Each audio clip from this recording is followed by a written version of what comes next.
새 우리는요, 이 갑절의 복을 받는 한 해로 선포했어요. 예배도 이제 2배로 부응하고 그런 징조가 보이고 있어요. 그리고 영적 능력도 2배로 받고 교회 재정과 후원도 2배로 늘어나고 기도와 감사도 2배로 하고 우리가 받는 것만 2배로 하면 안 돼요. 하나님께 올려드린 것도 2배로 하고 각 성도님들도 영육간에 2배로 복받는 한 해로 선포했습니다. 그런데 이렇게 갑절의 복을 받기 위해서 우리가 무엇을 해야 되느냐, 이거에 대해서 우리가 지난 시간에 말씀을 나눴습니다. 먼저는요, 여호수아 갈렙처럼 상황이 어려워 보여도 갑절의 복을 받을 것을 믿음으로 고백하고 선포해야 된다라고 말씀드렸습니다. 하나님 우리 입술의 얘기대로 행해 주신다라는 거 여러분들 늘 명심해야 돼요. 그리고 또 엘리사 선지자처럼 갑절의 복을 달라고 우리 자신들이 스스로 하나님께 구해야 된다라는 겁니다. 하나님은요, 믿음으로 구하는 자에게 그 구하는 대로 주시는 분이에요. 그런데 구하지 않는 자에게는 결코 주시지 않는다라는 겁니다. 나병 환자도요, 이제 신약성경에 보니까 예수님께 나병 환자도 중풍병자도 맹인들도 벙어리도 귀신 들린 가난한 여인의 딸도 왕의 신하의 아들도 죽어가고 있었잖아요. 또 한 아버지의 귀신 들린 아들도 모두가 다 가만히 있었는데 나았을까요? 아니면 이 성자 하나님이신 예수님 앞에 나와서 고쳐달라고 믿음으로 구했더니 나았습니까? 믿음으로 구했더니 나았다는 거예요. 그럼 우리 2024년에 우리 성민교회 성도님들은요, 3일째 하나님께 믿음으로 구해서 갑절의 복을 다 받으시기를 주님의 이름으로 축원합니다. 축원합니다. 이거는요, 이 교회만 해당된 게 아니라 세상에서도 입으로 말한 대로 이루어진다라는 법칙을 성공학자들이 다 얘기하고 있는 거예요. 하나님은 교회뿐만 아니라 기독교뿐만 아니라 세상 사람들에게 이 모든 법칙을 다 적용한다라는 거 여러분들 아셔야 됩니다. 그래서 오늘도 우리는요, 갑절의 복을 받기 위해서 또 필요한 것이 무엇인지 계속적으로 말씀을 나눠보려고 하는데요. 이와 관련해서 오늘은 우리가 집중적으로 살펴볼 인물이 누구냐면은 이 고난의 대표적인 인물 욥입니다. 사실은요, 이 욥기가요, 어려워요. 처음에는 재밌어요. 그런데 계속 읽어보면 이게 무슨 얘기인지 참 어려운 난해한 그러한 성경입니다. 그래서 이제 이 목사님들의 해석을 잘 들어야지만 이 욥기를 잘 이해할 수 있어요. 자, 우리 욥에 대해서 이제 살펴보도록 하겠는데요. 그는요, 동방 우스 땅에서 살던 큰 부자였어요. 동방에서 가장 큰 부자였습니다. 온전하고 정직해서 하나님을 경외하며 악을 멀리했습니다. 그러니까 죄에 민감한 사람이에요. 죄는 멀리하려고 늘 그랬어요. 또한 그는 자녀의 복도 받았어요. 아들 7과 딸 3을 두었어요. 야, 이 정도면 엄청나게 복 받은 분이에요. 우리 성민교회에서 지금 자녀의 복 가장 많이 받은 분은 우리 최정호 목사님 같아요, 지금. 야, 하여튼 이 욥이 아들 7과 딸 3, 10명의 자녀의 복을 받았는데요. 그가 자녀에게 얼마나 교육을 잘했는지 그의 아들들이 생일이 되면 각자 형제장을 다 초청해서 차례대로 자신의 집에서 잔치를 베풀게 하고 함께 먹고 마시면서 우애를 다지겠습니다.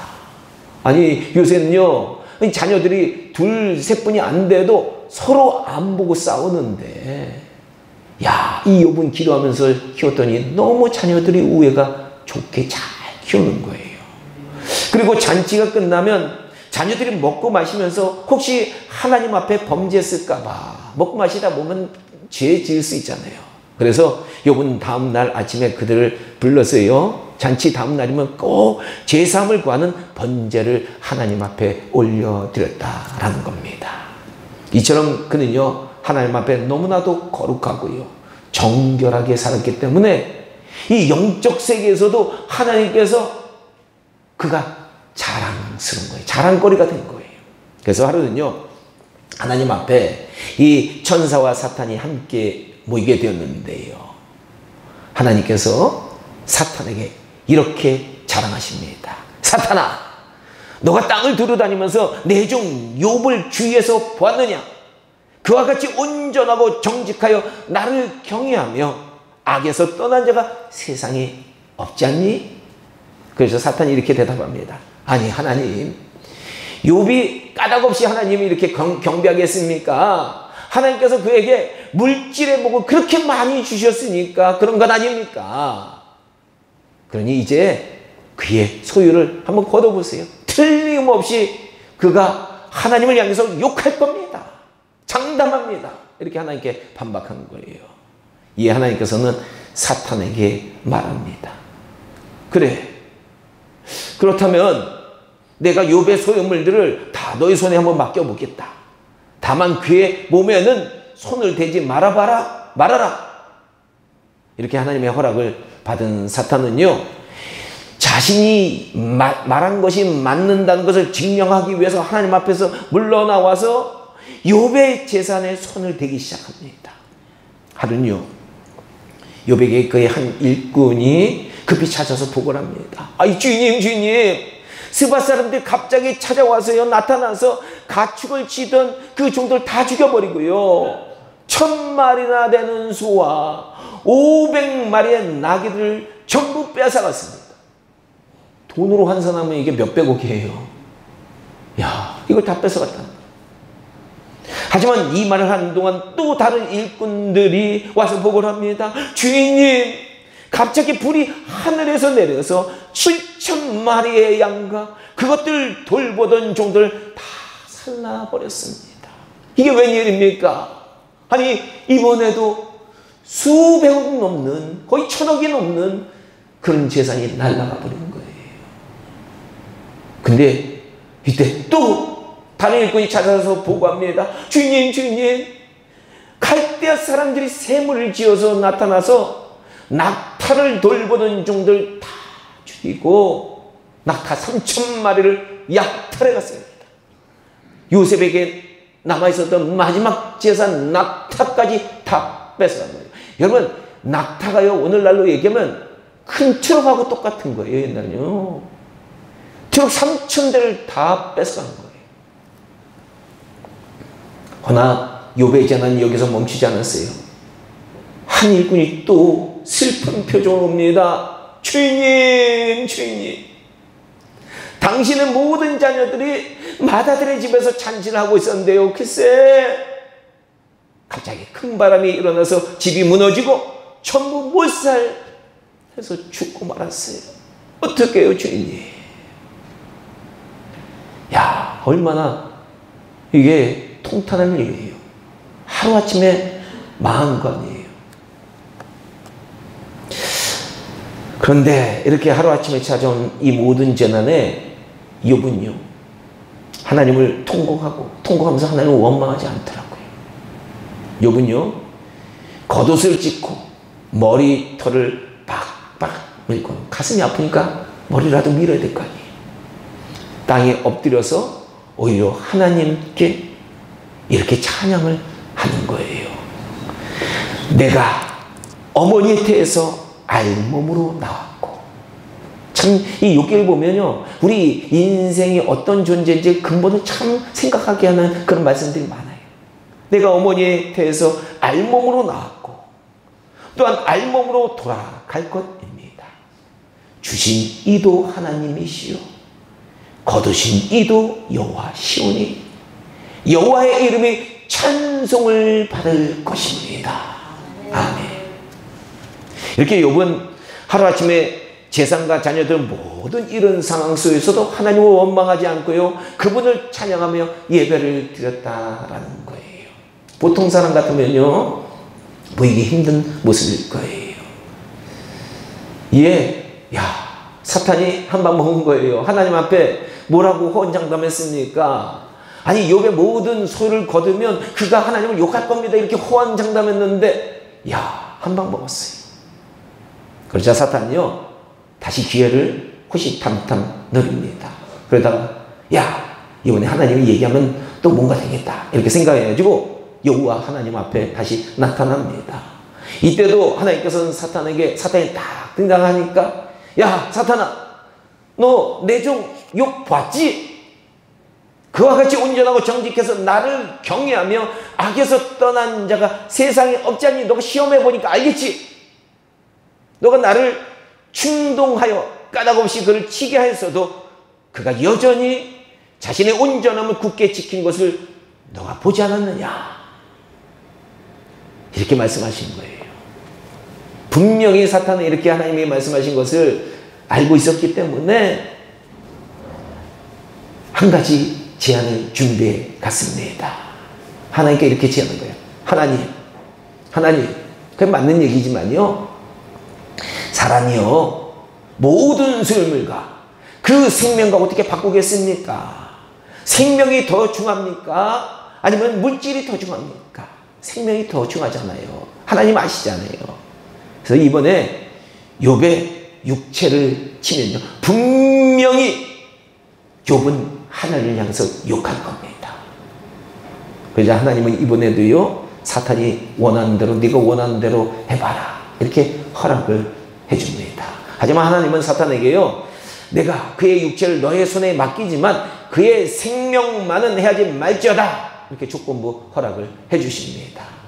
예신난 사탄은요, 하나님 앞에서 이제 나오자마자 욥에게 달려가서 빨리 욥을 괴롭혀야 되죠. 그래서 욥의 머리에 정수리부터 발끝까지 종기가 다 온몸에 나게 만드는 거예요. 그러니까 이게 병을 가져다 준 주된 원인이 사탄, 즉 마귀 귀신이라는 거 우리가 알잖아요. 병을 갖다 주는 거예요. 당신은 오늘날처럼 의술이 발달하지 못해가지고 욥이 그 종기를 고치지 못하는 거예요. 그래서 너무나도 가려우니까 과거에 이런 피부병이에요. 이 나물 태운 재가 효과가 있다고 그래가지고 그 재에 앉아가지고 또 쟤는 슬플 때 앉는 거거든요. 그 재에 앉아서 질그릇 조각으로 온몸을 밤낮 긁기 시작하는 거예요. 저도 이제 원래 알러지 체질이어서 이 알러지가 한번 막 돋으면요, 얼마나 온몸이 근질건지 막 밤새 긁어요. 막 피부가 벗겨질 정도로 긁을 수밖에 없어요. 야, 그래도 요새는 이 좋은 약들이 나와가지고 먹으면 그래도 며칠 지나면 이게 진정이 되니까 너무 좋은 것 같은데, 야, 이 욥의 심정 이해할 것 같아. 그 당시에는 무슨 그 알러지 약도 없고요, 피부병 치료하는 항생제도 없고요, 연고도 없고요. 얼마나 힘들겠어요.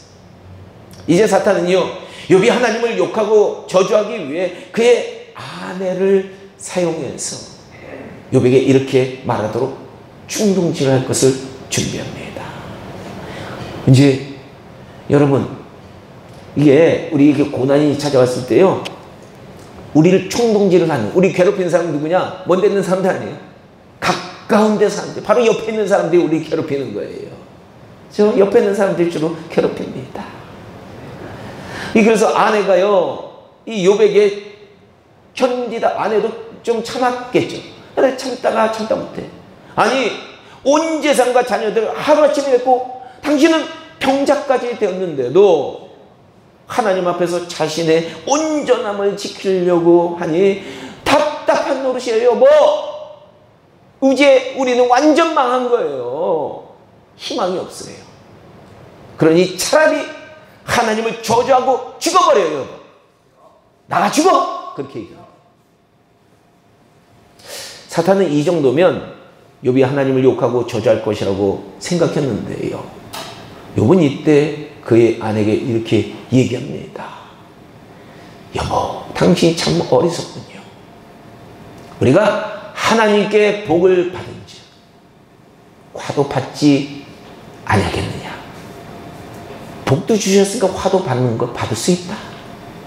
그러니 그런 얘기하지 마시오. 아니, 이렇게 욥은요, 끝까지 하나님 앞에서 그의 입술로 범죄하지 않는 거예요.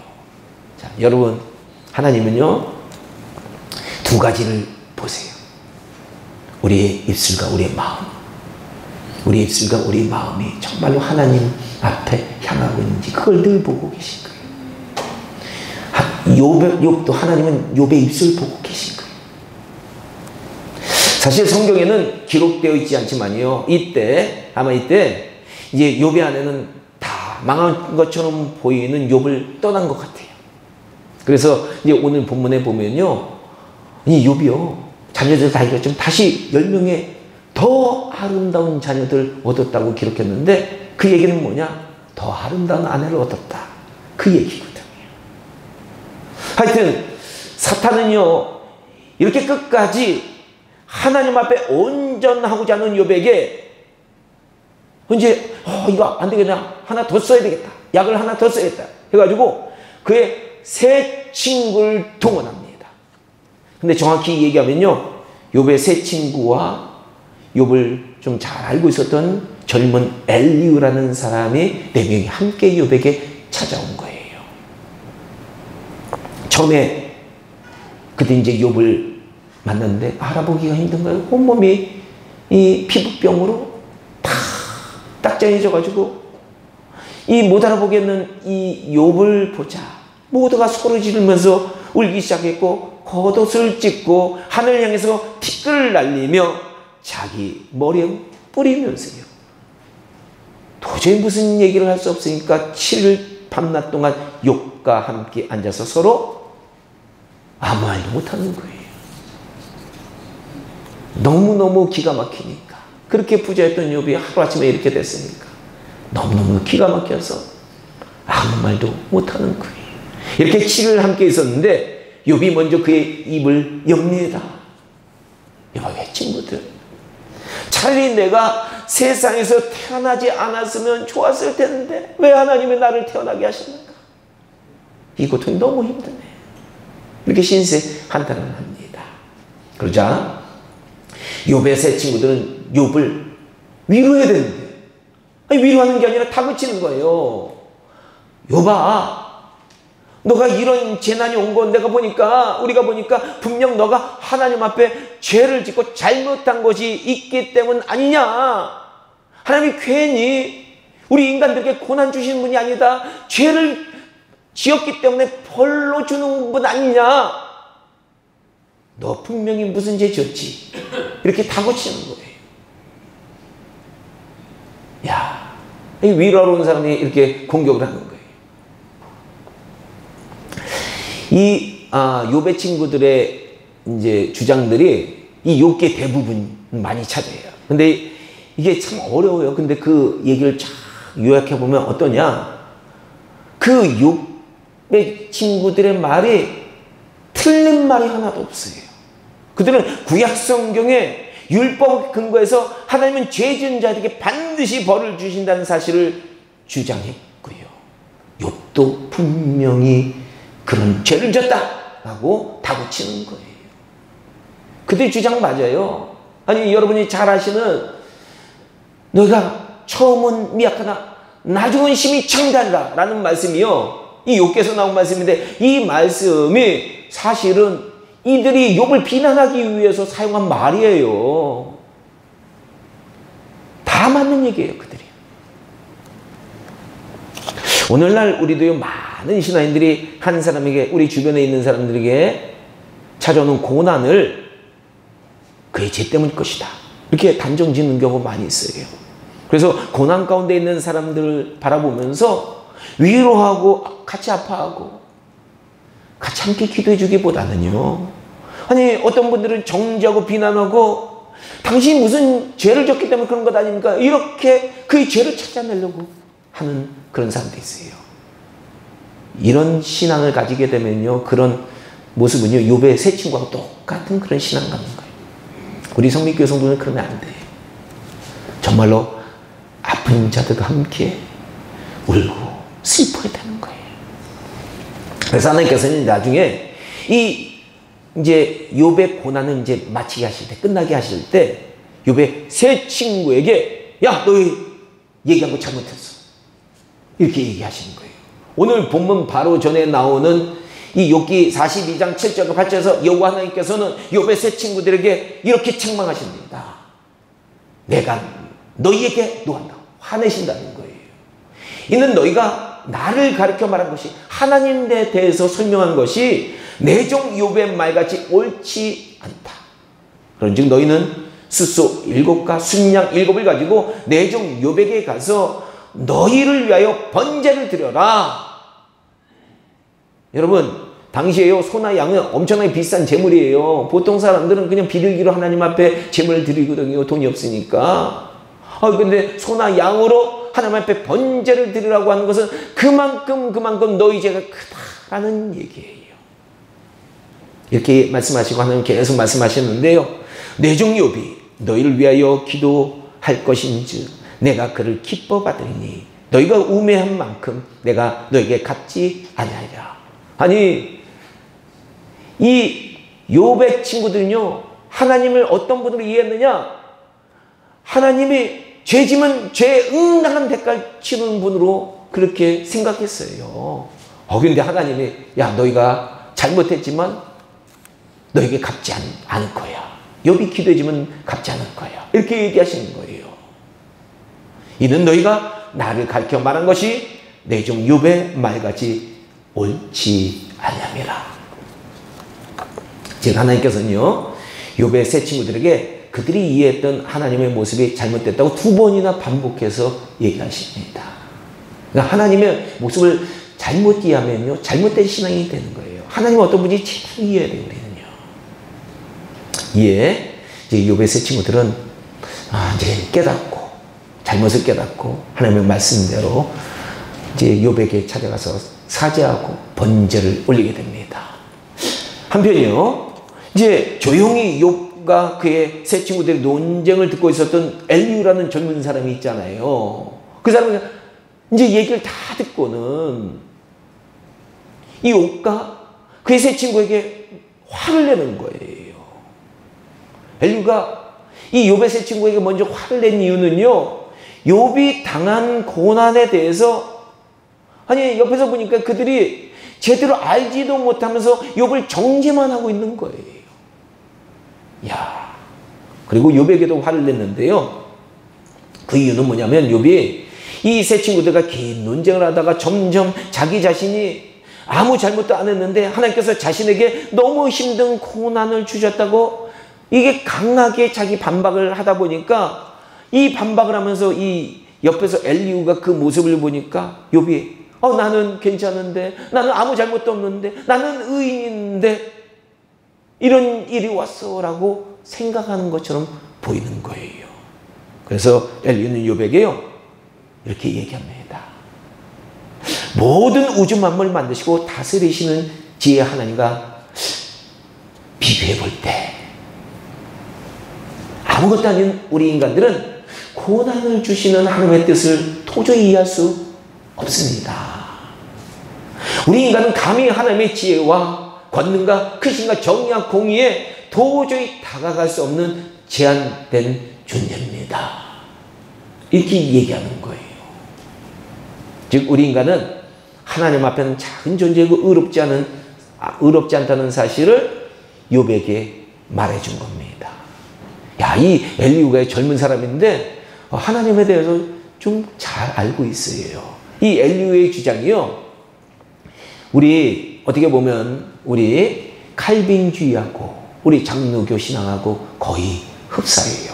일맥상통한데요. 인간의 전적인 타락, 우리는 구원받기 위해서 아무것도 못하는 존재라는 거예요. 하나님의 절대 주권, 하나님의 절대 섭리, 하나님께서 뜻하신 대로 모든 역사는 이끌어 가시고 인생은 이끌어 가신다 라는 이 칼빈주의 사상과 일맥상통하는 면이 있다는 거예요. 하여튼 엘리후의 말은요, 하나님께서 인정하셔서 그의 말이 끝나자마자 하나님께서는 폭풍 가운데 욥에게 나타나셔서 이제 하나님께서 말씀하십니다. 하나님께서 자신이 만드신 우주와 자연 가운데 모든 만물들을 욥에게 얘기합니다. 너가 이런 거 만들 수 있니? 누가 이런 것 움직이게 할 수 있니? 이렇게 계속 욥에게 얘기하는 거예요. 이걸 계속, 아니, 하나님이 뭐 땅 대답 안 하고 계속 하나님 창조한 것만 얘기하셔요. 보면 나중에 욥에게 나타나서. 이게 무슨 얘기냐? 하나님 자신이요 모든 것의 창조자시고요 욥은 피조물이다 라는 걸 그에게 알려준 거예요. 그러므로 고난조차도 하나님의 절대 주권 안에 있다는 것을 욥에게 알려줬다라는 겁니다. 이때 이 얘기를 가만히 들어보니까 욥이 그래 맞아, 내가 대단한 존재가 아니라 한갓 피조물에 존재한 피조물뿐이 안 되는 존재지, 이렇게 깨달은 거예요. 그래서 그가 이렇게 회개합니다. 주께서는 못하실 일이 없사오며 무슨 계획이든지 못 이루실 것이 없는 줄 아오니 무지한 말로 이치를 말하는 자가 누가 있습니까? 나는 깨닫지 못한 말로 하였고 스스로 알 수도 없고 헤아리기도 어려운 일을 내가 말했군요. 이제 내가 하나님 앞에 말하겠으니 주는 들으시고요. 내가 주께 묻겠사오니 주님께서 내가 알 수 있도록 도와주세요. 이렇게 회개한 거예요. 이 욥의 고백은요, 피조물인 자신의 한계를 인정하고요, 모든 것을 뜻대로 하실 수 있는 창조주 하나님의 절대 주권과 그분의 지혜와 섭리를 인정한 고백이다라는 겁니다. 그리고 이 사실을 깨달은 욥은 매우 유명한 고백을 그 다음에 해요. 어떤 고백이냐? 여러분 들어보셨을 거예요. 내가 주께 대하여, 하나님에 대하여 귀로만 들었사오나 이제는 눈으로 주를 배움나이다. 이게 무슨 뜻이냐? 문맥상 안 맞는 말이 갑자기 튀어나왔어요. 이 고백이 무엇을 의미하느냐? 사실 욥은요, 너무나도 힘든 고난 가운데서 자신이 혼자인 줄 알았어요. 하나님은 자신을 외면하고 계신 줄 알았어요. 하지만 그에게 하나님께서 나타나셔서 하신 말씀을 가만히 들어보니까 하나님은 그의 모든 욥의 그 모든 얘기를 듣고 계셨던 거예요. 그의 모든 고난의 여정도 알고 계셨다라는 것을 깨닫게 된 겁니다. 그래서 욥은요, 비록 자신은 고난 가운데 지금 있지만 하나님께서 자기 같은 작은 존재, 그런 존재의 모든 말을 듣고 계셨고 자기 모든 것을 알고 계셨다는 그 사실을 깨닫고 나니까 이제는 하나님은 나를 알아주시는구나, 절대자가 나를 알아주시구나, 그 사실 하나만으로 만족합니다 라고 고백을 한 거예요. 마치 하나님을 이제 들어서 막연하게 듣는 것보다 이제 더 확실한 방법이 뭐예요? 보는 거 아니에요. 체험하는 거예요. 그래서 이제 나는 하나님을 체험했다 라고 고백한 게 방금 그 말씀입니다. 더 쉽게 말하면요, 병으로 죽어가는 어떤 성도님이 자신은 죽어가고 있지만 그 고통과 함께 하시는 하나님, 나의 고통을 알고 계시고 나를 위로하고 계신 하나님을 깨닫고요, 하나님은 나와 멀리 계시는 분이 아니구나, 바로 나를 알고 계시는 분이나, 이것을 깨닫고 천국의 소망을 바라보면서 이제 저는요, 하나님 한 분이면 만족합니다 라는 이런 이 고난 가운데 있는 병자의 고백하고 일맥상통한 거예요. 바로 이 욥의 고백 후에요, 하나님께서는 욥의 세 친구들이 잘못했음을 책망하시고요, 오늘 본문의 말씀처럼요, 욥의 공경을 돌이키십니다. 하나님은 모든 상을 바꾸실 수 있는 분이기 때문에 공경을 돌이켜서, 아니 그의 와이프는 이제 완전 인생이 끝났다고 생각하는데 아니에요. 그 공경을 돌이켜서 그에게 이전보다 갑절의 복을 주셨다. 아멘. 하나님이 원하시는 그런 거 하실 수 있는 분이에요. 하나님이 이제 욥에게 이전에 가졌던 모든 소유보다 갑절을 주셨고요, 자녀도 10명은 다 이뤘지만 더 멋진 자녀 10명 주셨고요, 4대 손자까지 보는, 4대 손자 보는 게 거의 불가능하잖아요. 이 4대 후손까지 보는 장수의 축복도 주셨다라는 겁니다. 우리는요, 오늘 이 욥이라는 인물을 나누면서 하나님께서 어떤 자들에게 갑절의 복을 주시는지 깨달을 수 있어요. 그 첫째가 뭐냐면요, 고난과 어려운 상황 속에서도요, 욥처럼 끝까지 하나님을 경외하는 자들에게 하나님은 갑절의 복 주시는 거예요. 내가 필요하면 하나님 찾고, 내가 필요 없으면 그죠? 하나님 나랑 상관없어요. 신경 나서. 그런 자들에게는 하나님의 갑절의 복을 안 주세요. 아무리 어려워도 하나님을 바라보는 자들, 하나님을 경배하는 자들에게 하나님은 갑절의 복을 주십니다. 그리고 둘째로는요, 우리는 피조물이고 하나님 창조주이시기에 인생의 모든 것은 하나님의 뜻과 그분의 주권과 그분의 자유로운 섭리대로 행하신다는 것을 깨닫고 고백하는 신앙인들에게 하나님 갑절의 복을 주시는 거예요. 내 뜻대로 해달라고 이렇게 주장하는 그런 사람들이 아니라 모든 것이 하나님의 뜻입니다 라고 고백하는 사람들에게 오히려 하나님은 갑절의 복을 주신다 라는 것 깨달으시기 바랍니다. 말씀 마치겠습니다. 부디 우리 성민교회 성도님들께서는요, 2024년도에는요 이 여호수아와 갈렙처럼 이 복받을 것을 믿음으로 고백하고 선포하시고요, 엘리사처럼 믿음으로 갑절의 복을 구해야 되는 거예요. 그리고 욥처럼 어떤 상황 속에서 끝까지 하나님을 경배하고 창조주 하나님의 자유로우신 주권과 섭리를 깨달아서 하나님 뜻대로 하시옵소서. 그러면 하나님이 복을 주십니다. 이런 복, 갑절의 복 받는 2024년도 한 해가 다 되기를 정말로 간절히 축원합니다. 기도하겠습니다.